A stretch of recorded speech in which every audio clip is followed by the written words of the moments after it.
ความนอบน้อมจงมีแด่พระรัตนตรัยขอสวัสดีท่านผู้มีเกียรติทั้งหลายวันนี้เป็นวันแรมหนึ่งค่ำหลังจากที่เมื่อวานนี้เป็นวันฉลองเป็นวันเคารพเป็นวันที่ทำสักการะพระผู้มีพระภาคเจ้าทั่วประเทศทั่วโลก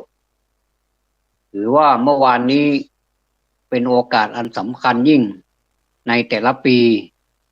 เมื่อวัน3 วันมาบรรจบกันมาพบกันในวันเดียว3 in 1วันประสูติตรัสรู้ปรินิพพานของพระผู้มีพระภาคเจ้าพวกเราชาวพุทธทั้งหลายก็น่าชื่นตาบานเป็นคนที่ลืมความแค้นเป็นผู้ที่ลืมลำบากความลำบากความลำบากที่เราได้รับเป็นประจำเป็นปกติเช่นการเก็บปวดการป่วยต่างๆก็เมื่อมีกิจกรรมเกิดขึ้นเป็นการปฏิบัติธรรมก็พากันไปผู้คนพากันไปทั้งชายทั้งหญิงแล้วก็คลาคล่ำไปด้วยพุทธศาสนิกชนในด้านพระสงฆ์ก็ถือโอกาสนี้ให้ธรรมะวันละหลายรอบรู้สึกมีความภูมิใจแล้วก็มีความสุขอย่างยิ่งหลวงพ่อวัดอรัญญวิเวกให้ธรรมะเมื่อเช้าประมาณตี 5ที่ผ่านมาเพราะเราตื่นกันตั้งแต่ตี 3 ครึ่งแล้วก็เราก็เดินจงกรมแล้วก็นั่งสมาธิกันเสร็จแล้วก็ไปทำวัดที่อุโบสถท่านให้ธรรมะเราเป็นที่ประทับใจว่ามนุษย์สัตว์ในโลกนี้ผู้ที่มีอัธยาศัยแบบไหนเขาก็ไหลไปหาอัธยาศัยแบบนั้นเช่นผู้ที่ชอบทำบุญก็ไปในหมู่ของคนทำบุญผู้ที่ชอบศึกษาธรรมะก็จะไหลไปหาผู้ที่ศึกษาธรรมะรวมความแล้วก็คือไม่ว่าจะเป็นการให้ทานรักษาศีลภาวนาเขาก็จะพากันไปที่นั่นที่พวกของเขามีอยู่กลุ่มของเขามีอยู่เหมือนกับฟ้าบันดาลพรหมลิขิตก็ไม่ใช่แต่ว่ามันเป็นอัธยาศัยเดียวกันเป็นอุปนิสัยที่ติดตัวมาตั้งแต่อดีตไม่ทราบว่าชาติไหนก็เป็นที่ประทับใจเราก็ท่านก็บอกอีกว่าคนเรานั้นอ่าไม่ใช่ว่าเราจะมีแต่บุญอย่างเดียวต้องระวังบาปด้วยเพราะว่าเราทำความดีแล้วก็ความไม่ดีมันก็ปนมาด้วยเหมือนกับเรามีสิ่งของอะไรก็ตามเราจะเก็บดีไว้แค่ไหนก็ตามเก็บไว้ในบ้านแต่มันยังโดนฝุ่นจับไม่ว่าเราจะปิดหน้าต่างมิดชิดเราแบบทำความสะอาดทุกวันแต่มันก็ยังมีฝุ่นนั่นแหละเป็นของละเอียดที่เรามองไม่เห็นเราก็คิดว่าเราเป็นผู้ที่มีความดีเต็มอยู่แล้วเกิดมันก็เลยเป็นที่มาของความประมาทถ้าเราประมาทมากไปกว่านี้บาปที่มันเป็นเพียงแต่ฝุ่นเล็กๆมันก็จะก่อตัวขึ้นแล้วก็มันก็ยิ่งใหญ่บุญเราก็ไม่มองไม่เห็นอ่าท่านบอกว่าก็ต้องทำใจที่ว่าเรามีทั้งความดีแล้วก็ความไม่ดีมีทั้งบุญแล้วก็มีทั้งบาปแต่อย่างไรก็ตามนะครับเราก็เลือกเอาที่มันดีๆก็แล้วกันบรรยากาศของนักปฏิบัติธรรมทั้งหลายที่พากันไปเกือบโอ้เป็น100 ชีวิตแล้วมั้งครับเป็นเฉียด100 ชีวิตนะครับทั้งผู้ชายทั้งผู้หญิงเทพธิดานี่มีมากกว่าเทพบุตรนี่มีน้อยไม่ว่าจะไปงานไหนก็เทพบุตรน้อยเหลือเกินก็มีการแยกกันนอนเรือนนอนอ่าผู้หญิงนอนอีก ตึกหนึ่งผู้ชายนอนอีกตึกหนึ่งคนละฝั่งเลยฝั่งตะวันออกฝั่งตะวันตกก็ได้รับความเมตตาจากพระสงฆ์ในวัดอรัญญวิเวกเป็นอย่างดีที่ได้อำนวยความสะดวกให้พวกเราได้ไปปฏิบัติธรรมมีไม่ว่าจะเป็นความสะดวกในด้านการใช้สถานที่ห้องน้ำนะครับอะไรเนี่ยเป็นต้นเนี่ยนะครับก็ดีไปหมดเลยเราก็ได้บุญกันอิ่มเปรมกันไปหมดเลยเช้านี้ก็พากันกลับบ้านด้วยใจจิตใจยิ้มแย้มนอกจากจะใบหน้าที่เปื้อนด้วยบุญด้วยความสุขแล้วก็จิตใจก็มีความยิ้มแย้มแจ่มใสด้วยแล้วก็ ไม่ว่าใครในวันนี้ก็คงจะพูดกันเป็นเสียงเดียวว่าเรามีความสุขเหลือเกินพอกลับถึงบ้านอันนั้นก็ตัวใครตัวมันอีกนะเพราะว่าในเมื่อถึงบ้านแล้วเนี่ย มันความเดิมๆความเคยชินเดิมๆของเรามันยังมีอยู่แล้วก็ถ้าเราไม่ประพฤติธรรมไม่ปฏิบัติเราชะล่าใจเนี่ยนะคิดว่าเดี๋ยวก็ทำก็ได้เพราะว่าบ้านเพราะว่าบ้านเราเป็นของเราเองเราอาจจะไม่ได้สนใจเท่าไหร่ก็อาจจะลืมไปได้สิ่งที่เราเคยจำมาจากวัดเคยจำมาจากการปฏิบัติธรรมแล้วก็หลงลืมไปเลยอย่างนี้เขาเรียกว่าไม่ได้ท่องจำไม่ได้ทบทวนการทบทวนการเดินก็ดีการนั่งก็ดีเนี่ยมันก็ต้องทบทวนบ่อยๆเป็นประจำทุกวันตื่นแต่เช้าไม่ต้องเช้าแบบเมื่อเช้านี้ก็ได้เมื่อเช้านี้จะว่าไปนี่ก็เช้าเกินไปตี 3ตี 3กว่าเราก็พากันตื่นกันแล้วตื่นแล้วก็เราก็ไปเดินจงกรมกันแล้วอันนี้เป็นกรณีพิเศษเราถวายนะแด่พระสัมมาสัมพุทธเจ้าทุกคนมุ่งไปที่พระพุทธเจ้าพระผู้มีพระภาคเจ้าของเราเนื่องในโอกาสว่า3 วัน3 โอกาสมาเป็นวันเดียวกันประสูติตรัสรู้และปรินิพพานก็ขอให้บุญรักษาทุกท่านแล้วก็ช่วยกันทำบุญเป็นค่าน้ำค่าไฟค่าที่พักอำนวยความสะดวกให้เราถวายวัดไปก็6,000 กว่าบาทครับนะ6,995 บาทครับแล้วก็ดีใจแล้วก็พากันสาธุอนุโมทนาเป็นอย่างยิ่งก็เป็นอันเรียบร้อยไปแล้วนะครับเราอิ่มทั้งท้องแล้วก็อิ่มทั้งบุญด้วยนะก็เราก็ได้ไปร่วมไปสวดร่วมกับพระสงฆ์ซึ่งพระสงฆ์นี่ท่านคล่องมากในการสวดเพราะว่าท่านอยู่กับการสวดมนต์ไหว้พระทุกวันแต่ชาวบ้านนี่ไม่ค่อยคล่องเท่าไหร่มันจะต้องทำบ้านให้เหมือนกับวัดในส่วนนี้นะครับในส่วนที่เราจะทำวัดสวดมนต์เนี่ยถือว่าคฤหัสถ์นี้ก็ถือว่าทำวัดได้เหมือนกันเขาก็เรียกว่าเป็นกลางๆทำวัดเช้าทำวัดเย็นสวดมนต์เจริญพุทธมนต์อะไรเนี่ยนะครับก็ทำได้ไม่มีปัญหาและก็ไม่ผิดด้วยนะครับก็เอาแค่นี้ก่อนนะครับบรรยากาศทั่วไปโดยเฉพาะอย่างยิ่งผมก็ได้ทำได้ไลฟ์สดนะครับไลฟ์สดในการเมื่อวานนี้กำลังจะเจริญพุทธมนต์กำลังจะทำวัดเย็นแล้วก็มีการสวดธรรมจักรธรรมจักรเมื่อวานนี้มีธรรมจักรด้วยแล้วก็เวียนเทียนในขณะที่สวดในขณะที่ทำวัดนะครับมาถึงพระสังฆคุณก็คือสุปฏิปันโนนะครับผมก็เลยได้นึกขึ้นมาได้ก็เลยไลฟ์สดแล้วก็ขอให้เป็นบุญบารมีของคุณแม่ผู้ให้กำเนิดผมมาด้วยความเคารพอย่างสูงครับท่านอายุมากแล้วแล้วก็ผมก็อยากจะให้บารมีนี้ไปเป็นการเสริมกำลังใจให้ท่านด้วยความด้วยความเคารพท่านอย่างสูงนะครับเพราะว่าท่านเป็นพระในบ้านรูป2 รูปแรกเลย2 องค์แรกเลยที่มีความสำคัญต่อลูกๆก็ไร้สด ไปนะครับก็ขอรายงานบรรยากาศเพียงเท่านี้ก่อนนะครับก็จะมาเข้าสู่โหมดของการศึกษาวิชาการแล้วก็วิชาการแล้วก็อาชีพนะวันนี้เดินทางมาถึง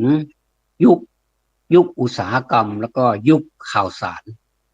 อันนี้สำคัญนะตรงนี้สำคัญมากเลยนะครับว่ายุคอุตสาหกรรมเมื่อตอนนี้เราก็ยังเป็นอุตสาหกรรมแต่มันปนด้วยข่าวสารนะทั้งสองนี้มาคู่กันมาคู่สูสีกันเมื่อก่อนนี่ข่าวสารไม่เท่าไหร่แต่ว่าเป็นยุคอุตสาหกรรมแบบเพียวๆหรือว่ามีข่าวสารบ้างประปรายแต่ก็ไม่มากก็คือมีเข้าไปปนด้วยนะครับแต่สมัยนี้รู้สึกว่าข่าวสารนั้นจะฟูเฟื่องแล้วก็รู้เรื่องไวฟูเฟื่องรู้เรื่องไวไปไหนไปแป๊บเดียวก็ถึงแล้วโดยที่ว่าตัวเองยังไม่ไปเลยแต่ส่งตัวเองไปแล้วแล้วก็ยังไม่พอนะแค่ทั่วประเทศนี้เราก็ปลื้มแล้วนะครับเราก็รู้สึกอือหือมีความเรียกว่ามีความสะดวกพอมากแล้วล่ะแต่นี่ไปทั่วโลกอันนี้ทั่วโลกนี่อันนี้นี่อันนี้นี่น่าสนใจแล้วก็เป็นอะไรที่น่าแปลกที่ว่ามันไปได้ยังไงเอ่อยุคอุตสาหกรรมเมื่อก่อนนี้เป็นยุคอย่างที่ว่านะครับเดี๋ยวนี้ก็ยังมีอยู่ยุคอุตสาหกรรมอย่างเช่นวิชาชีพต่างๆที่ผมได้กล่าวมานั่นแหละครับวิศวกรเป็นต้นนะครับที่ทำงานเป็นประจำเนี่ยนะครับไม่ว่าจะอะไรก็ตามนี่ก็ถือว่าเป็นวิชาชีพอันนั้นแหละครับเรียกว่ายุคอุตสาหกรรมเพราะว่าเป็นการใช้แรงงานแต่ว่าความแตกต่างของการใช้แรงงานแล้วก็แตกต่างกันออกไปโดยเฉพาะวิชาชีพแพทย์เนี่ยแพทย์นี่โอ้ไปดูแล้วอือหือทำได้ยังไงนะทำได้ยังไงทำได้ทั้งที่มันยากมากนะยากมากนักบินอย่างเงี้ยนะนักบินทำบันทึกไว้เนี่ยนะผมไปลองอ่านดูไม่รู้สักตัวเลยมันคืออะไรมันเป็นรหัสเป็นอะไรของเขาก็ไม่รู้นะเขาใช้เป็นภาษาอังกฤษหมดเลยนะอันนี้ก็เก่งมากอันนี้ก็เป็นวิชาชีพเหมือนกันไม่ว่าจะเป็นวิศวกรไม่ว่าจะเป็นอะไรก็ตามนะครับเป็นเลขานุการอะไรก็ตามก็ถือว่าเป็นวิชาชีพซึ่งถือว่าเป็นยุคอุตสาหกรรมเป็นอุตสาหกรรมทั้งนั้นเพราะว่าเกี่ยวข้องกับเงินเดือนเกี่ยวข้องกับการทำงานไปแล้วได้ค่าตอบแทนแล้วแต่ว่าหน่วยงานนั้นเขาจะให้เท่าไหร่มันก็ไม่เหมือนกันนะครับว่าแต่ละหน่วยงานนั้นมันก็ไม่เหมือนกันอ่าโดยเฉพาะอย่างยิ่งถ้าเป็นเอกชนแล้วก็จะจ้างแพงมากเพราะว่าเอกชนมันเป็นของเฉพาะเป็นของเฉพาะเอกชนบริษัทเนี่ยนะครับอยู่ที่ความสามารถของพนักงานบางทีเราไม่น่าเชื่อเลยว่าเป็นเพียงพนักงานแต่ว่า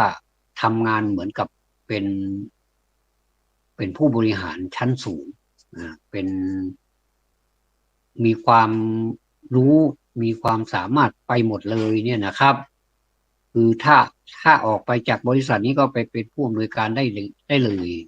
ก็คือรู้งานหมดรู้งานเป็นงานขยันงานอะไรต่างๆเหล่านี้ก็ถือว่าเป็นอันนี้ก็ถือว่าเป็นวิชาชีพอุตสาหกรรมทีนี้มันแตกต่างกันอย่างไรเนี่ยนะครับเอยุคข่าวสารอุตสาหกรรมนี่เอออันนี้ก็มาพูดวันนั้นก็พูดไปทีหนึ่งแล้วว่ายุคอุตสาหกรรมนี่มันยึดคำนิยามอุตสาหกรรมนะยึดคำนิยามทฤษฎีกฎของไอน์สไตน์คือ E เท่ากับ mc ยกกำลังสองเนี่ยนะครับแต่ถ้าเป็นยุคข้อมูลข่าวสารอันนี้ผมก็ทบทวนหน่อยครับยึดคำนิยามคำนิยามทฤษฎีของหมู่MOORE เนี่ย MOORE มัวซึ่งมัวนี่เชื่อว่าจำนวนของข่าวสารที่ทวีคูณขึ้นทุก18 เดือนเนี่ยอันนี้เราก็สามารถที่จะอัปเดตหรือว่าเพื่อให้ตัวเองตามทันการเปลี่ยนแปลงเช่นครับเปลี่ยนแปลงของกระบวนการข้อมูลข่าวสารได้คืออัปเดตทุก18 เดือนก็ปีกับครึ่งปีครึ่งครับ18 เดือนก็ใช่ปีหนึ่งก็12 เดือนแล้วก็เอามาบวกอีก6ก็เป็น18 เดือนก็ปีครึ่งพอดีจะต้องเรียนรู้ทุกสิ่งทุกอย่างใหม่อีกทุก18 เดือนปีครึ่งถือว่าเร็วนะครับเร็วแต่ถ้าเป็นอุตสาหกรรมแล้วมันจะช้านอกจากมันจะช้าแล้วมันก็ทรงมีมีความสามารถมีคุณค่ายาวนานกว่ายุคข่าวสารนะไม่ทีนี้ยุคข่าวสารเนี่ยมันอะไรก็ตามมันไม่สามารถที่จะสู้หรือว่าเท่าความสามารถเรียนรู้รวดเร็วประยุกต์ได้ก็คือเป็นไปตามเหตุตามการครับแต่ถ้าเป็นยุคอุตสาหกรรมนี้ต้องรอแล้วก็เป็นไปตามกระบวนการเพราะมันจะต้องมีขั้นมีตอนของมันอันนี้ผมไม่ว่ากันนะครับทีนี้เมื่อเป็นอย่างนี้แล้วเราก็เชิญชวนมาสัมมนามาพูดมาจากันว่าอะไรมันมันจะดีกว่ากันถ้าเป็นผมว่าดีทั้งคู่แหละนะแล้วแต่คนชอบเพราะว่าอัธยาศัยของคนก็ไม่เหมือนกันแล้วก็มีหลายคนนะครับอ่าเป็นจำนวนมากเหมือนกันที่ว่าทำงานทำงานเป็นประจำทุกวันเป็นทำงานประจำไม่ว่าจะเป็นประเภทไหนก็ตามนี่นะครับเมื่อทำงานแล้วเนี่ยได้ค่าตอบแทนก็คือโอเคแล้วแล้วก็ในที่สุดถ้าเป็นภาครัฐก็จะไปรอเกษียณและจะมีความเรียกว่ามีความมุ่งหมายในการที่จะเป็นผู้ที่ได้รับบำนาญอันนี้ก็ไม่ว่ากันนะครับก็เป็นไปตามนั้นแล้วก็หลายคนถึงแม้ว่าไม่ได้รับบำนาญแต่ได้รับบำเหน็จก็ได้รับเงินเป็นก้อนบางทีก็ก้อนโตเหมือนกันนะสามารถที่จะตั้งเนื้อตั้งตัวได้นะหลายท่านเนี่ยเมื่อทำงานนี่นะครับก็เห็นเมื่อทำงานนี่ทำตัวเหมือนกับไม่มีตังค์ทำตัวเหมือนกับคนจนนะเวลาที่จะไปทำงานจะมีห่อข้าวห่อปลาไปด้วยไปกินที่ทำงานเพราะว่าไปซื้อที่ทำงานมันแพงก็เลยห่อทั้งกับทั้งข้าวไปด้วยถึงเวลามาก็แกะห่อข้าวมากินก็เดือนรับเต็มแล้วก็ไม่เป็นหนี้ใครด้วยไม่เล่นไม่มีบัตรเครดิตไม่มีอะไรสักอย่างไม่ฟุ้งเฟ้อทีนี้พอเกษียณออกไปก็ได้เงินไปก้อนหนึ่งก้อนใหญ่บวกกับเงินที่สะสมมาอีกมาบางคนก็หลายสิบปีนะครับทำงานหลายสิบปีมันก็เก็บไว้แล้วก็แอบยินดีนะโอ้คนนี้ทำไมเขามีความอดทนมีความขยันยังไม่พอเขาก็เป็นคนมัธยัสถ์ด้วยแต่เขาไม่ก็ไม่ใช่ว่าจะแรงน้ำใจนะครับอ่าเท่าที่ผมได้ร่วมงานกันมาเนี่ยนะครับท่านก็มีความเมตตากับลูกกับหลานกับน้องกับนุ่งก็มีอะไรท่านก็เผื่อแผ่เรานะทีนี้เราก็ยังสำนึกเราก็ยังรู้สึกรักมีความด้วยความเคารพด้วยความนับถือท่านอยู่ตลอดเวลานะครับนี่ก็เขามีความมุ่งหมายแบบนี้มันก็กลายเป็นคนที่ไม่ลำบากเพราะว่าออกมาแล้วก็มีเงินเป็นก้อนยังไม่พอนะยังไม่พอ ก็ยังมีที่มีทางอีกมีนามีสวนมีที่บ้านมีอะไรต่ออะไรอีกเยอะแยะบางทีบางคนก็จำไม่ได้เลยว่านี่ที่ของตัวซื้อไว้เมื่อไหร่นี่จำไม่ได้ก็จ้างลูกจ้างให้เขาดูแต่ตัวเองจำไม่ได้ว่าเป็นที่ที่ซื้อมานานแล้วมีที่จนจำไม่ได้นะครับอันนี้ก็มีหลายคนนะมีที่จนจำไม่ได้บางทีเป็นที่สวนเป็นที่นาเป็นที่บ้านบางคนซื้อคอนโดอันนี้ก็ถือว่าถือว่ามันก็ไม่ใช่เรื่องฟลุกนะครับมันเป็นเรื่องของความประหยัดมัธยัสถ์เราจะใช้จ่ายในสิ่งที่ควรจ่ายไม่จ่ายในสิ่งที่ควรไม่จ่ายไม่จำเป็นแต่ว่าถ้าเรามาเทียบกับสมัยนี้แล้วเจริญในด้านของข่าวสารเจริญจริงๆแต่ว่าคนเราไม่ค่อยมัธยัสถ์ไม่ค่อยมีเป้าหมายเป็นที่แน่นอนว่าเราจะทำอะไรตั้งเป้าไว้ตรงนั้นแล้วก็เดินไปหาเป้าบางทีก็ตอนนี้ก็ตั้งเป้าไว้เหมือนกันบางคนนะตั้งเป้าไว้เยอะเหมือนกันแต่ว่าเวลาจะเดินไปแล้วก็เดินไม่ถึงเป้าบางทีก็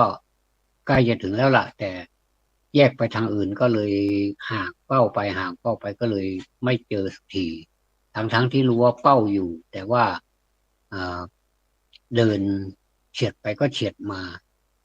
อันนี้ก็น่าเสียดายมีเยอะเลยนะครับสังคมนี้เป็นแบบเนี้ยมีเยอะเลยตั้งเป้านี่เวลาไปอบรมทีไปสัมมนาไปนี่ก็โอ้โหมุ่งมั่นมุ่งมั่นกันรวมทั้งผมด้วยแหละมุ่งมั่นกันตอนนั้นนี่คือขนองมากเลยใครอยากจะได้เงินเท่าไหร่ควรทำอย่างนี้สิทำอย่างผมนี่ทำอย่างดิฉันนี่อย่างนี้ผมได้อย่างนี้อย่างนี้เราก็ได้แล้วก็มั่นใจว่าเราน่าจะได้นะเราก็มีคุณสมบัติกันเราก็มีความอดความทนพอๆกับเขานั่นแหละแต่พอออกจากห้องประชุมมันแล้วไม่รู้มันหายไปที่ไหนหมดเลยขออภัยนะครับลงไปที่ตาตุ่มหมดเลยก็กลับมาที่บ้านก็ละห้อยเหมือนเดิมทีนี้สิ่งเหล่านี้แหละครับที่เราจะต้องไปเปลี่ยนหมดเลยเปลี่ยนความละห้อยห่อเหี่ยวเหล่านั้นให้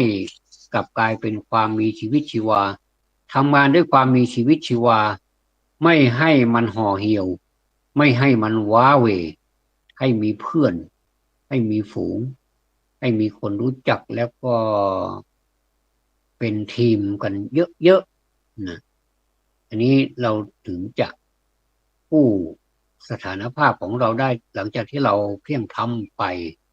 โอ้นะเสียดายนะมองไปข้างหลังโอ้มาไกลมากเลยมาไกลมากเลยแล้วก็ตอนนี้เราก็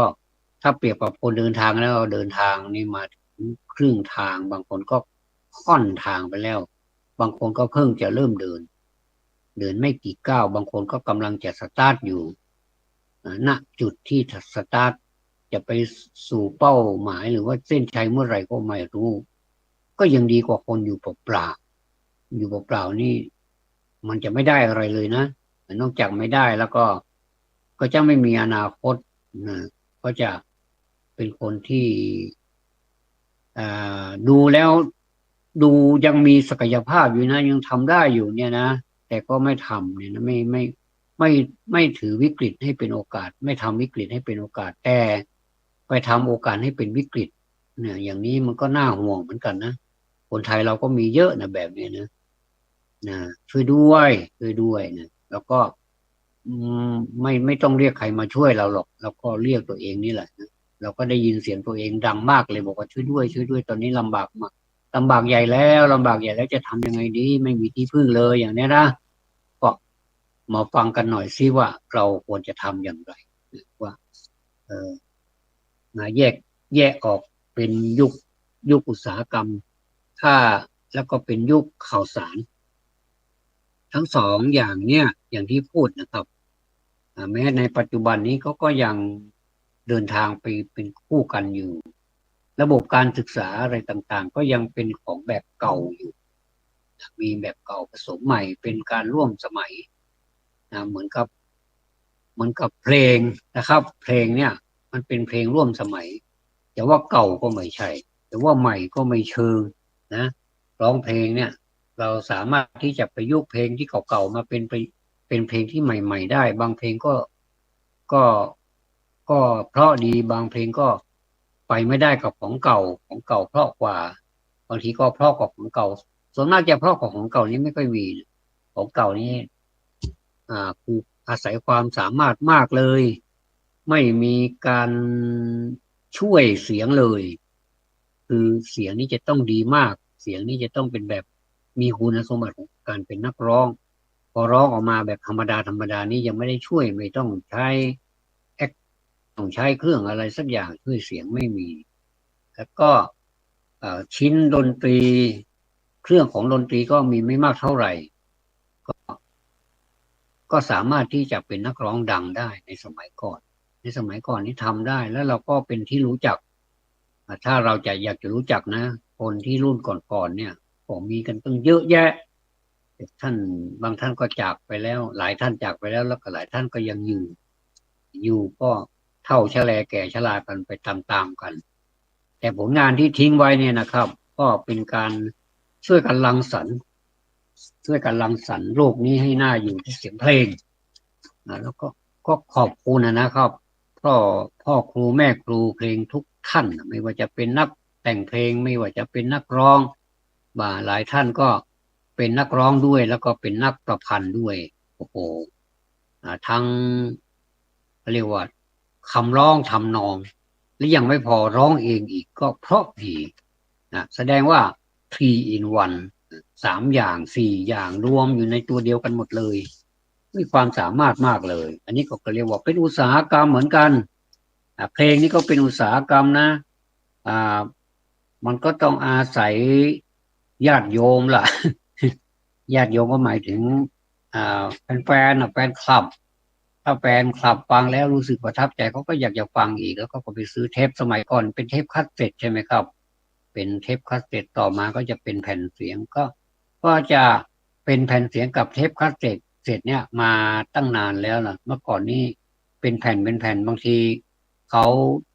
เปิดบ่อยๆมันก็แผ่นเสียงมันก็ตกร่องก็จะมีเสียงที่แบบไม่ไม่เพราะไปเนี่ย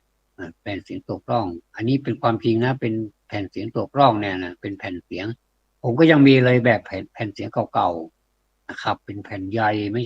ใช่น้อยเลยใหญ่ แล้วก็มีเทปคาสเซ็ตอีกเทปคาสเซ็ตนี่ก็มีแบบเล็กๆเล็กๆนี่ผมก็เคยซื้อเหมือนกันนะซื้อเมื่อก่อนนี้มันมีเทปเล็กๆนะเครื่องเล่นเทปอ่ะผมก็ซื้อมาแล้วก็เอามาเปิดมันรู้สึกมันเก็บง่ายแต่มันเล็กนิดเดียวเองแต่สมัยนี้ผมไปหาซื้อไม่มีแล้วล่ะมีแต่เป็นอนุสรณ์มีเทปเล็กๆอยู่นี่ก็หลายม้วนเหมือนกันแล้วก็เทปคาสเซ็ตนี่ก็เป็นแบบ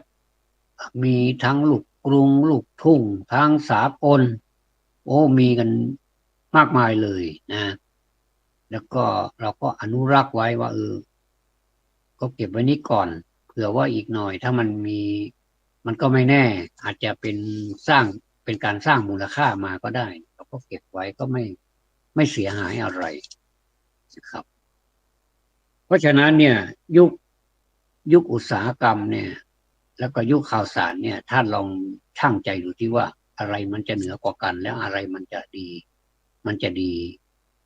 ใช้ได้หรือว่าดีมากกว่ากันนะ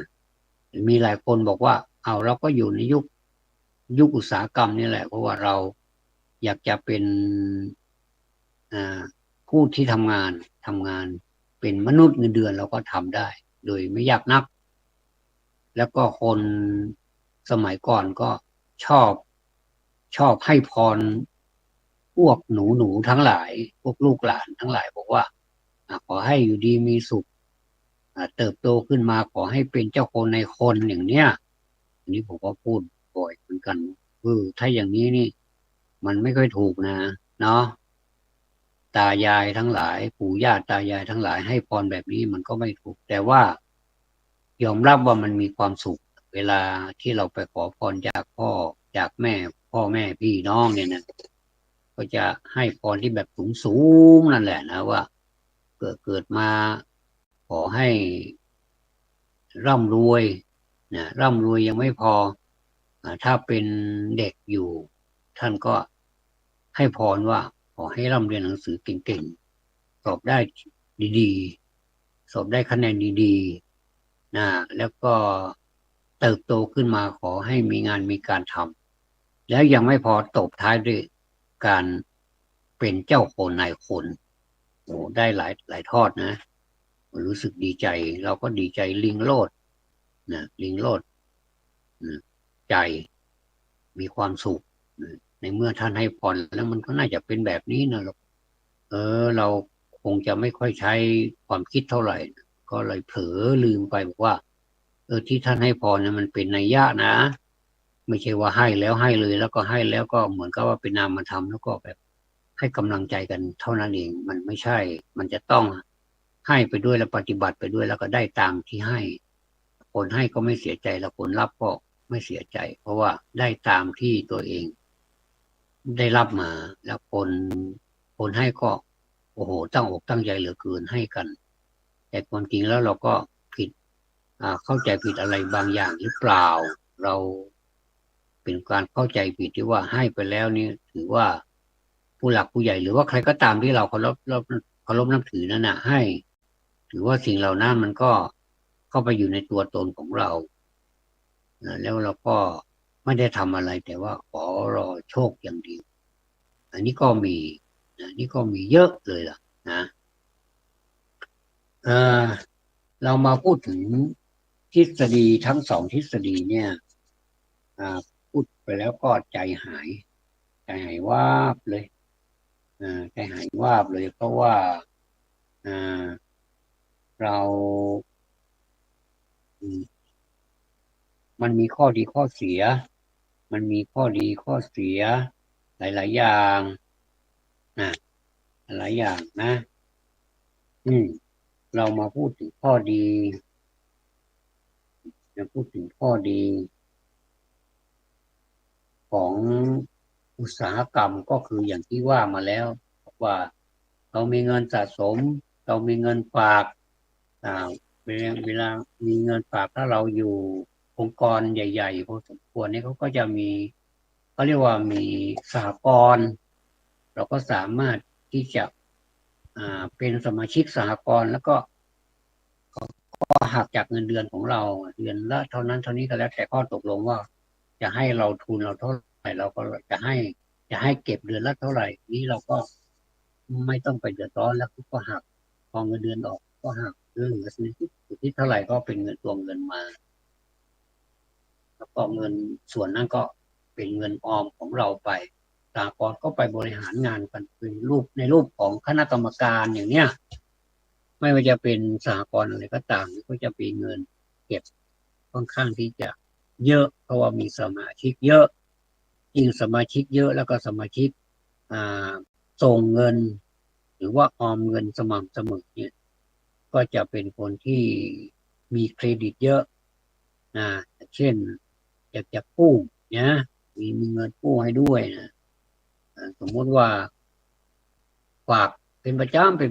เงินอยู่ในบัญชีตั้งเยอะแยะแล้วล่ะแต่ว่าอยากจะกู้ออกมาทำกิจการอะไรสักอย่างนึงสักล้านหนึ่ง2 ล้านเนี่ยนะอย่างนี้ก็มีก็คนที่กู้เยอะๆก็มีทำไมเขากู้เยอะๆก็ไม่รู้นะแล้วก็โอ้คนที่ค้ำประกันนี่นะก็เป็นพนักงานนี่แหละเป็นเพื่อนร่วมงานนี่แหละที่ว่าเขาเรียกว่าอ่าซึ่งกันและกันเขาก็ค้ำเราก็ค้ำเขาค้ำกันไปค้ำกันมาเนี่ยเหมือนง่ามกล้ามเหมือนง่ามค้ำกล้วยง่ามค้ำกล้วยกับง่ามที่ว่านั่นแหละนะเอ่อกล้วยถ้าไม่มีง่ามไม่มีไม้ที่ไปค้ำมันก็อยู่ไม่ได้ง่ามไม้ถ้าไม่มีกล้วยอิงอยู่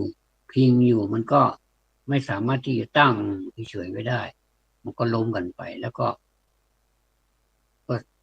ล้มทั้งคู่ไม่มีใครช่วยกันได้เลยแต่ว่าง่ามก็สามารถที่จะไปค้ำกล้วยก็สามารถที่จะอยู่บนง่ามแล้วก็ประคองง่ามเอาไว้ไม่ให้ล้มอย่างนี้อยู่ได้ ทีนี้มาในรูปของสหกรณ์เนี่ยเราก็สามารถที่จะฝากไปเป็นเงินเดือนไปก็ตัดเงินเดือนกันไปเท่าไหร่เท่าไหร่แล้วก็มีเงินปันผลด้วยมีเงินปันผลทีนี้มันจะมาถึงมันจะมาถึงการที่อยากจะได้เงินเยอะๆอยากได้เงินสักก้อนหนึ่งเพื่อจะเอามาแล้วแต่จะเอามาทำอะไรบางคนก็เอามาต่อเติมบ้านบางคนก็อะไรซื้อรถสร้างบ้านอะไรก็ตามมาที่เกี่ยวกับตัวเราเนี่ยนะครับก็มันก็คงหนีไม่พ้นสิ่งเหล่านี้แหละครับสร้างบ้านต่อเติมบ้านซื้อรถอะไรต่างๆแบบนี้นะครับก็บางทีก็เอามาลงทุนค้าขายก็มีแล้วแต่ว่าเราจะไปทำอะไรนี่เป็นเงินของเราที่เราฝากไว้แล้วก็ให้เขาหักเราเดือนละเท่าไหร่เท่าไหร่ก็เพิ่มภาระจากที่เขาหักเป็นเงินฝากของเราไปเพียวๆเนี่ยนะกลายกลายเป็นเงินกู้ที่เราต้องใช้หนี้เขาหนี้เขาเป็นเดือนไปแล้วก็แล้วแต่ระยะเวลานั้นก็แล้วแต่ตกลงกันอีกว่าจะเอาระยะเวลาเท่าไหร่ก็ก็ดูแล้วมันก็สนุกสนานดีเหมือนกันนะมันมันก็ไม่เหงาอะนะสิ้นเดือนมาแล้วเขาก็หักสิ้นเดือนมาแล้วเขาก็หักบางทีก็สะดุ้งเหมือนกันนะเพราะว่าทำไมต้องหักเยอะเหลือเกินนี่นะก็เป็นเพราะเราทำตัวเราเองมันไม่ใช่ใครอื่นทำก็ต้องแบบทนไปเลยทนไปอย่างนั้นเลยทนไม่เคยทนก็ทนไม่เคยจะลำบากก็รู้สึกจะลำบากมีความเดือดร้อนเหมือนกันขนาดว่ามีเงินให้เช่าแล้วมีของอ่าหิ้วพลุงพลังอย่างนี้ก็มีมีอะไรต่ออะไรอีกแล้วแต่เราก็ยังไม่พ้นความลำบากเราไม่พ้นทุกข์สักทีเลยยิ่งไปเอามาก็ยิ่งทุกข์หนักเข้าไปอีกแล้วก็คนที่อยู่ในวงการของการกู้เนี่ยนะครับมันก็กู้แล้วมันก็ซึ่งกันและกันก็ต่างคนต่างค้ำกันยันกันไว้นะเผื่อว่ามีปัญหาอะไรกับคนที่ค้ำนั่นแหละก็ก็เสมือนกับเป็นคนกู้ต้องใช้ต้องใช้เขาให้เต็มเหมือนในสัญญาเลยไม่ได้คิดเลยว่าคนที่กู้เนี่ยเขาจะมีตังค์ให้หรือเปล่ามีหรือไม่มีก็ไม่รู้นะแล้วก็เดือดร้อนกันจริงๆนะครับบางคนนี่ออกงานมาเนี่ยก็เพราะเรื่องกู้นี่แหละมันลุกรานเหลือเกินคือมันมีแต่เรื่องนะกู้กันไปกู้กันมาค้ำกันไปก็ค้ำกันมาในที่สุดก็คนหนึ่งต้องจากไปนะสมมติเนี่ยมันก็มีคนหนึ่งจากเสียชีวิตไปเลยสมมุติว่าครูอ่าค้ำ2 คนอ่า2 คนนั่นแหละนะครับต้องมาใช้หนี้นะในเมื่อเขาจากไปแล้วมันช่วยไม่ได้เขาก็ไม่อยากตายหรอกแต่ว่าถึงเวลามันตายมาเราก็อยู่แบบลำบากเหมือนกันอืมเพื่อนเราเขาก็เสียตัวเราเขาก็ต้องหักเงินเดือนไปให้ครบจนจนกว่ามันจะครบแล้วก็ถึงจะมีอะไรก็พูดกันใหม่เนี่ยนะครับก็มีอย่างนี้ก็เจอเหมือนกันอย่างนี้ก็เจอบ่อยเออเราจะทำอย่างไรให้บรรยากาศแบบนี้มันให้มันเบาบางลงแล้วก็เรามามาพูดกันว่าช่องทางนี้ไม่ค่อยดีนะเนี่ยนะช่องทางนี้ไม่ค่อยดีนะเนี่ยผมขอประทานอภัยนะครับผมก็หลับตาพูดไปด้วยนะบางทีก็เผลอไผลพูดอะไรก็ไม่รู้กว่าจะนั่นเอาพูดไปแล้วคืนไม่ได้แล้วเออแล้วก็เขาเรียกว่ายกเลิกคำพูดก็ไม่ได้มันไปนู่นแล้วก็ถ้ายังไงแล้วก็คงจะมีอะไรที่มันแบบนอกลู่นอกทางพูดนอกลู่นอกทางคือแบบคนมันง่วงอะนะคนมันง่วงแล้วก็พูดไปเรื่อยต้องระวังนะครับว่าเราระวังการพูดจานี่มันก็เป็นสิ่งที่ต้องระวังเหมือนกัน พูดถึงระบบเงินกู้มันก็ดีนะพอเรากู้มาได้แล้วเนี่ยนะมันก็สนุกเหลือเกินโอ้โหเราจะเอาไปทำยังไงดีนะเงินเนี่ยเงินเป็นก้อนเลยนะบางทีเขาก็ผ่านธนาคารมาแล้วให้เราไปเบิกแต่ว่าเบิกก็เบิกเป็นงวดเนี่ยแล้วแต่เขาก็จะตัดเป็นช่วงแต่ว่าเงินนี้ได้หมดเลยแล้วก็หักเป็นค่าดอกเบี้ยไปเลยเนี่ยเราก็มานั่งใช้หนี้ไม่รู้เมื่อไหร่มันจะพ้นสักทีนะตอนที่ได้นี่มันมีความสุขพอตอนที่จะจ่ายนี่มันไม่ค่อยมีความสุขเลยนะอันนี้ก็เป็นปัญหาอีกเป็นปัญหากับเอ่อระบบการศึกระบบการศึกษาด้านวิชาชีพเนี่ยนะแต่ถ้าเรารู้ว่าสิ่งเหล่านี้มันเป็นสิ่งฟุ่มเฟือยเราไม่ต้องไปเป็นหนี้ใครทั้งนั้นแหละอันนี้ก็พออยู่ได้อย่างสบายแต่ถ้าเป็นหนี้ใครแล้วเนี่ยถึงได้จะได้มาเยอะอย่างใดมันก็เหมือนกับเรา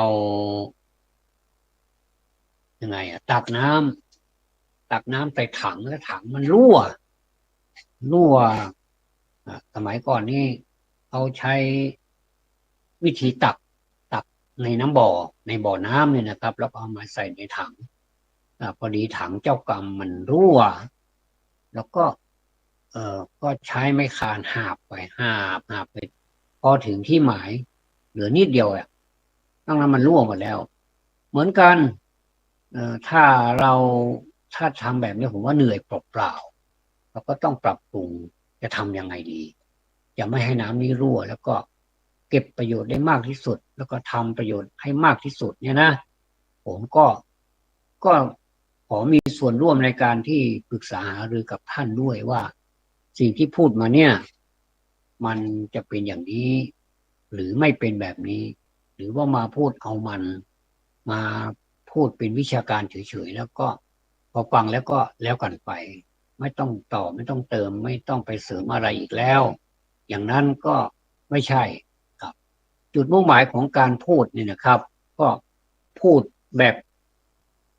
มันมีมูลความจริงเป็นไปตามข้อมูลแล้วก็มาเปรียบเทียบกันระหว่างก่อนทำหลังทำเนี่ยนะเหมือนกับเราทำ QC อะครับ QC เนี่ยก็จะมีก่อนทำนี่ยุ่งยากเหลือเกินทำไมมันมีแต่โรคมันมีไม่เป็นระเบียบเรียบร้อยพอเราทำ QC หรือว่า5 สอะไรนี่มันจะเปรียบเทียบกันแล้วเนี่ยโหมันรู้สึกมันเปลี่ยนแปลงไปแบบปัจจุบันทันด่วนเลยไม่ต้องใช้เวลามากเลยเพียงแต่สมมุติว่าอย่างขยะมันทิ้งไม่เป็นที่ไม่เป็นทางแล้วก็ไม่เป็นระเบียบเรียบร้อยด้วยเนี่ยพอเอาตรงนี้เราก็ถือว่าเป็นก้างใหญ่แล้วนะก้างป่าใหญ่เลยล่ะเราก็ถือว่าอันนี้เป็นอันดับแรกเลยเราจะแก้ไขปัญหาตรงนี้เราก็ปรับปรุงทั้งที่เก็บขยะทัศนียภาพอะไรต่างๆแล้วก็ปรับปรุงแล้วก็มีถังใส่นะถังอันนี้เป็นรีไซเคิลได้นะอันนี้เป็นพลาสติกอันนี้เป็นวัตถุอันตรายอันนี้เป็นอะไรก็แยกกันออกไปมันก็ทำให้สะดวกสบายขึ้นแล้วก็พอหลังทำก็ดูแล้วก็โอ้มันหล่อขึ้นมันสวยขึ้นนะในขณะที่พื้นที่เดียวกันแล้วก็เราจะทำยังไงนะมันก็อยู่ที่ความคิดของเราอีกนะว่าความคิดของเรานี่สามารถที่จะเปลี่ยนแปลงสิ่งเหล่านี้ให้มันเข้าท่าไหมถ้ามันเข้าท่าเราก็ทดลองทำก่อนมันเป็นโครงการนะครับโครงการนี้สามารถเลิกเมื่อไหร่ก็ได้แต่ว่าถ้ามันดีก็เพิ่มโครงการให้มันใหญ่เป็นขนาดใหญ่ขึ้นไปตามลำดับนะผมเห็นบางบริษัทนะเมื่อก่อนนี่อย่างวิ่งรถเนี่ยนะครับเดินรถรับจ้างรถประจำทางเนี่ยเมื่อก่อนนี้ไม่มีไม่กี่คันหรอกรถก็ไม่ค่อยทันสมัยรถไม่ค่อยทันสมัยแล้วก็ถนนทางก็ไม่ดีถนนทางก็ยังไม่เจริญเขาก็อุตส่าห์มีหน้าที่ขับรถเขาก็ข้ามภูเขาไปภูเขาเป็นลูกๆแล้วก็มีทางอันคดเคี้ยวและทางก็ไม่ดีด้วย เมื่อก่อนนี้ท่านนึกภาพออกไหมครับว่ารถคอกหมูรถคอกหมูมันเป็นลักษณะรถที่มันหัวยาวๆแล้วเป็นตัวถังไม้ตัวถังเป็นไม้แล้วก็มีหลังคาส่วนมากแล้วก็เป็นพ่อค้าหมูพ่อค้าไก่อะไรเนี่ยเขาจะเดินทางไกลแล้วก็มันลำบากเดินด้วยเท้านี่มันก็ถึงช้าก็จะเดินอีกที่หนึ่งแล้วก็เดินทางอีกที่หนึ่งแล้วก็ไปสู่อีกที่หนึ่งเพื่อทำการค้าขายเนี่ยอย่างพ่อค้าหมูน้อยก็จะก็ก็จะอาศัยรถไปรถนั้นก็เลยกลายเป็นรถที่คนรู้จักในนามของรถคอกหมูส่วนมากจะเป็นหมูนะครับถ้าไม่งั้นก็จะอาจจะเป็นอาจจะเรียกว่ารถอะไรรถคอกไก่ไม่มีใครเรียกส่วนมากจะเป็นเรียกรถคอกหมูเพราะเราก็เห็นแต่หมูแล้วก็เติบโตขึ้นมาพอมาถึงอีกยุคหนึ่งอันนี้มันก็อันตรธานแต่มันก็ไม่หายไปไหนนะแต่เขาก็ยังอยู่ผมนี่ชักจะง่วงแล้วเนี่ยพูดไปเรื่อยนะลืมตาดีกว่านะถ้าหลับตาพูดเนี่ยมันไม่เคยดีเลยเนี่ยหลังจากนั้นพอพอเขาอยู่กับรถคอกหมูมานานพอสมควรเขาก็เริ่มวิวัฒนาการขึ้นอ่าก็เดี๋ยวนี้ก็รถประเภทนี้ก็หาไม่ค่อยได้แล้วนะครับผมเห็นไปโผล่ที่ต่างจังหวัดบางจังหวัดอย่างเช่นอุตรดิตถ์พิจิตรอะไรเนี่ยที่เป็นต่างจังหวัดสุโขทัยเนี่ยนะครับเขาจะมีรถแบบเก่าให้เป็นรถตัวถังไม้เป็นรถคอกหมูมีมีทั้งขนาดใหญ่แล้วก็ขนาดเล็กชนิดใหญ่ชนิดเล็กชนิดใหญ่ๆนั่นแหละก็ประมาณรถ6 ล้อล่ะรถสูงนะนี่ทั้งคนทั้งสัตว์ขึ้นไปสิ่งของอะไรก็ใส่ได้เยอะแยะไปหมดเลยเพราะว่าเป็นรถขนาดใหญ่นะก็ก็มาถึงปัจจุบันนี้เราก็ไม่เห็นมันจะเป็นเพราะโลกมันวิวัฒนาการไปแล้วใครก็ถือว่าเป็นของเก่าที่ไม่ต้องเอามาใช้อีกแล้วแต่ผมก็เห็นใช้กันอยู่ครับก็สนุกดีเหมือนกันนั่งรถคอกหมูก็สนุกดีเหมือนกันอันนี้เขาเรียกว่าการเปลี่ยนแปลงในยุคในยุคของอ่าอุตสาหกรรมก็ยุคอุตสาหกรรมก็เปลี่ยนแปลงในยุคอุตสาหกรรมก็คือจากที่นี่สมมุติว่าทำงานที่นี่เป็นประจำอยู่แล้วก็ไปไปอยู่อีกที่หนึ่งก็ความการงานก็เหมือนกับเป็นลักษณะเก่าๆก็ไม่หนีห่างกันเท่าไหร่แต่ว่าการปรับตัวกับที่ใหม่ต้องรู้สึกศึกษาอัธยาศัยไมตรีต่อกันมีความอดทนมีความเสียสละมีความมุ่งไปข้างหน้าเพื่อความเจริญของตนเองแล้วก็เจริญขององค์กรของเราให้ได้ไม่ว่าใครครับทำงานนี้ก็จะคิดแบบนี้ไม่กี่อย่างก็จะคิดแบบนี้เพื่อความมั่นคงในชีวิตของตัวเองเพื่อที่จะได้ทำหน้าที่ดูแลครอบครัวต่อไปอย่างไม่ให้อดไม่ให้อยากเราก็ทำงานไปทำงานกันไปแบบบางทีก็หามรุ่งหามค่ำยังไม่พอก็มีล่วงเวลาด้วยทำงานนอกเวลาเวลาเงินออกมาก็จะยิ้มได้ก็ตอนเงินออกนี่แหละว่าใครทำงานมากเวลานอกเวลามากกว่ากันคนนั้นก็จะได้เงินเยอะได้เงินเยอะกว่าเพื่อนแล้วก็ถ้าหากว่าได้บ่อยๆเขาก็สามารถตั้งเนื้อตั้งตัวได้นอกจากเงินเดือนแล้วก็จะมีค่าร่วมเวลานี้อีกก็ถือว่าได้2 ต่อผมก็เห็นนะครับว่าในยุคปัจจุบันนี้เป็นยุคอุตสาหกรรมอยู่นะครับเขาก็มาทำงานกันเช้าไปเย็นกลับแล้วก็มีกะตั้งกะไว้3 กะกะละ8 ชั่วโมงเพราะว่า8 3 24มัน24 ชั่วโมงพอดีเขาก็จะหมุนเวียนกันไปอย่างนี้ ประเทศใดก็ตามถ้ามีการทำการค้าทำอะไรอย่างจริงๆจังๆเป็นแพทย์เป็นหมอก็ทำงานอย่างจริงจังเป็นพยาบาลก็ทำงานแบบจริงจังเป็นเลขาเป็นอะไรก็ทำงานแบบจริงจังก็จะได้แบบจริงจังไม่ได้แบบหลอกๆถ้าเราไปทำแบบหลอกๆผลมันออกมามันก็รู้แล้วหดหูใจไว้รอท่าเลยบอกว่าแย่ละเราคงจะแย่แล้วแย่จริงๆเนี่ยอันเนี้ยเป็นห่วงนะครับว่าประเทศชาติของเราอยู่ในช่วงที่กำลังเปลี่ยนผ่านจากอุตสาหกรรมเนี่ยไปสู่ยุคข้อมูลข่าวสารนี่แหละตรงนี้ยากเหลือเกินเพราะว่าการที่จะไปเปลี่ยนอุปนิสัยใจคอของแต่ละคนนี่มันเปลี่ยนยากอ่าแล้วก็จะเข้ากับที่ใหม่นี่มันก็ใช้เวลาอยู่แทนที่งานมันจะเดินไปข้างหน้าแล้วแต่เอาคนใหม่เข้ามาก็ต้องมาฝึกหัดกันอีกงานก็บริษัทนั้นก็เลยองค์กรนั้นก็เลยต้องยอมไปชั่วคราวก่อนเนื่องจากว่าเมื่อก่อนนี้ก็ไม่ไม่ขาดทุนพอเปลี่ยนบุคลากรเปลี่ยนอะไรแล้วก็ทำในพื้นที่เดียวกันชื่อเดียวกันชื่อบริษัทอันเดียวกันก็มาเปลี่ยนคนใหม่แล้วก็การเปลี่ยนแปลงอะไรต่างๆมันก็โอ้เห็นบางทีก็เปลี่ยนไปในทางที่ดีก็มีเปลี่ยนไปในทางที่ไม่ค่อยดีก็มีนะทีนี้ท่านบอกว่า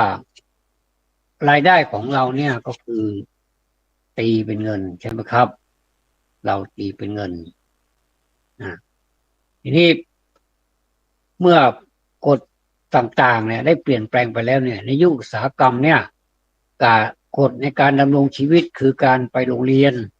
สอบให้ได้คะแนนดีๆหางานที่ปลอดภัยมั่นคงและมีผลตอบแทนดีแล้วทำงานที่นั่นอีกไปตลอดทั้งชีวิตเลยบางคนก็สืบลูกสืบหลานไปเลยเป็นการสืบจากเขาเรียกว่าช่วงชีวิตของคนนี้ได้หมดไปแล้วก็เกษียณแล้วก็ต่อซื้อไปอีกจากรุ่นสู่รุ่นว่างั้นเถอะนะครับจากรุ่นสู่รุ่นก็ไปตลอดทั้งชีวิตเราอีก20 ปีต่อมาเมื่อหรือว่าเมื่อเราเกษียณแล้วเนี่ยนะครับบริษัทกับรัฐบาลก็จะทำหน้าที่เป็นผู้ดูแลคุณไปตลอดชีวิตเลยเหมือนกับปัจจุบันนี้แหละมีการแจกเบี้ยยังชีพมีการได้รับสวัสดิการจากรัฐประเภทต่างๆบางทีเราก็งงว่าเขาทำยังไงต้องไปทำขั้นตอนอย่างนั้นอย่างนี้นะพอในยุคข้อมูลข่าวสารนี่กฎต่างๆได้เปลี่ยนแปลงไปแล้วปัจจุบันนี้กฎในการดำรงชีวิตคือการไปโรงเรียนสอบให้คะแนนได้ให้คะแนนให้ได้คะแนนดีๆหางานทำศึกษาความรู้เพิ่มเติมเพื่อให้เหมาะกับงานนั้นเนี่ยจากนั้นก็หางานใหม่แล้วศึกษาเพิ่มเติมหางานใหม่แล้วนะศึกษาเพิ่มเติมอย่างต่อเนื่องพร้อมกับคาดหวังว่าจะมีเงินเก็บพอเพียงและมีชีวิตอยู่อย่างสุขสบายหลังอายุ65 ปีใครๆก็มุ่งหวังไปอย่างนั้นในยุคอุตสาหกรรมเนี่ยยึดคำนิยามทฤษฎีของไอน์สไตน์อย่างที่ว่าแล้วเนี่ยครับทีนี้หลายท่านเกิดในยุคของเศรษฐกิจตกต่ำแล้วก็เมื่อเศรษฐกิจตกต่ำแล้วความมั่นคงของงานคือสิ่งที่สำคัญที่สุดถ้าใครมีความมั่นคงดีผู้นั้นก็ได้เปรียบด้วยเหตุนี้นะครับน้ำเสียงหรือว่าอะไรที่แฝงไปด้วยความตื่นกลัวหรือกล่าวว่าลูกต้องไปโรงเรียนนะแล้วลูกจะได้งานที่ปลอดภัยและมั่นคงก็คงก้องอยู่ในหัวของลูกถึงแม้ว่างานในปัจจุบันมีมากมายแต่สิ่งที่ท้าทายก็คือเราต้องไม่ปล่อยให้ตัวเองล้าหลังเพราะว่าจะพัฒนาไม่ทันกับงานที่ตนเองทำอยู่นะ ทีนี้นอกจากนี้ยังมีการเปลี่ยนแปลงปลีกย่อยอื่นๆที่สำคัญในระหว่างยุคอีกได้แก่ถ้ายุคอุตสาหกรรมเนี่ยนายจ้างจะรับผิดชอบโครงการหลังเกษียณอายุของคุณนะเนี่ยนะครับแล้วก็แต่ยุคข้อมูลข่าวสารเนี่ยลูกจ้างจะต้องรับผิดชอบตัวเองหากคุณเงินหมดหลังอายุ65 ปีก็ถือว่าเป็นปัญหาของตัวเองไม่ใช่ปัญหาของบริษัทในยุคอุตสาหกรรมยิ่งคุณอาวุโสขึ้นเท่าไหร่คุณยิ่งมีค่ามากขึ้นเท่านั้นนี่อุตสาหกรรมนะแต่อายุข่าวสารเนี่ยข้อมูลข่าวสารเนี่ยยิ่งคุณอายุมากขึ้นเท่าไหร่คุณยิ่งมีค่าน้อยลงเท่านั้นแตกต่างกันอย่างนี้นะครับในยุคอุตสาหกรรมผู้คนทำงานเป็นลูกจ้างไปทั้งชีวิตแต่ยุคข้อมูลข่าวสารปัจจุบันผู้คนเริ่มรับจ้างชั่วคราวกันมากขึ้นเพราะมันไม่ต้องมีข้อผูกมัดอะไรกันอยากจะไปที่อื่นนี่มันเจริญกว่าก็ไปเลยในยุคอุตสาหกรรมเด็กฉลาดจะเรียนต่อเพื่อเป็นแพทย์ทนายความและได้รับค่าตอบแทนสูงมากนะแต่ถ้ายุคข้อมูลข่าวสารนี้คนที่มีรายได้สูงมากคือนักกีฬานักแสดงและนักดนตรีปัจจุบันนี้แพทย์จำนวนมากหรือคนในวิชาชีพอื่นจะมีรายได้น้อยกว่าที่เคยหาได้ในยุคอุตสาหกรรมนี่ก็เป็นการเปรียบเทียบในยุคอุตสาหกรรมนี่คุณสามารถพึ่งพารัฐบาลได้หากคุณและครอบครัวประสบปัญหาด้านการเงินแต่เมื่อยุคข้อมูลข่าวสารเริ่มขึ้นเราได้ยินนักการเมืองมากมายสัญญาว่าจะให้หน่วยงานประกันสังคมและโครงการคุ้มครองความปลอดภัยอื่นๆของรัฐบาลดำรงอยู่ต่อไปแต่ทั้งคุณและก็ผมต่างฉลาดพอที่จะรู้แล้วว่าเมื่อนักการเมืองเริ่มสัญญาว่าจะรักษาสิ่งใดไว้โอกาสที่สิ่งนั้นจะดำรงอยู่ได้เลือนหายไปเรียบร้อยแล้วนะครับเป็นการหาเสียงนะแค่นั้นเองเพราะฉะนั้นนะครับไหนๆก็ได้พูดถึงเรื่องนี้แล้วโดยทั่วไปแล้วเมื่อมีการเปลี่ยนแปลงเกิดขึ้นก็ย่อมมีกระแสต่อต้านเกิดขึ้นตามมาด้วยนะครับในช่วงระยะเวลาไม่กี่ปีมานี้มีตัวอย่างผู้คนมากมายที่มองเห็นโอกาสที่เพิ่มมากขึ้นจากสถานการณ์ภายใต้ช่วงเวลาแห่งการเปลี่ยนแปลงนี้นะครับแล้วเราก็มาพูดบุคคลและตัวอย่างในโอกาสต่อไปนะครับสำหรับวันนี้ผมอาจจะง่วงไปด้วยพูดไปด้วยอาจจะ